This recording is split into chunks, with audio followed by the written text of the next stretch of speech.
அண்மை செய்தியை பார்க்கிறோம். நடிகர் ரவிமோகன் சொத்துக்களை முடக்க மனு தாக்கல் செய்ய தயாரிப்பு நிறுவனத்திற்கு அனுமதி வழங்கப்பட்டிருக்கிறது.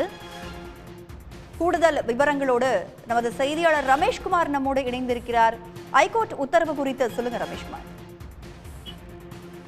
படத்தில் நடிப்பதற்காக பெற்ற 6 கோடி ரூபாய் முன்பணத்தை திரும்ப தர நடிகர் ரவிமோகனுக்கு உத்தரவிடக் கோரி Bobby Touch Gold Universal Private Limited நிறுவனம் சார்பில் தான் சென்னை உயர்நீதிமன்றத்தில் மனு ஒன்று தாக்கல் செய்யப்பட்டிருந்தது.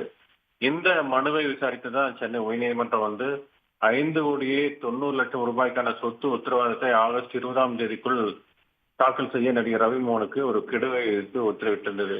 இந்நிலையில நீதிபதி அப்துல் குத்தூஸ் முன்பு ஆஜரான வழக்கறிஞர் விஜயன் சுப்பிரமணியன் நீதிமன்ற உத்தரவின்படி நடிகர் ரவிமோகன் சொத்து உத்தரவாதத்தை தாக்கல் செய்யவில்லை என்னும், அதனால் அவர் சொத்துக்களை முடக்க உத்தரவிட வேண்டும் என கோரிக்கை வைத்தார். இந்த கோரிக்கையை மனுவாக தாக்கல் செய்யுமாறு நீதிபதி உத்தரவிட்டிருக்கிறார்.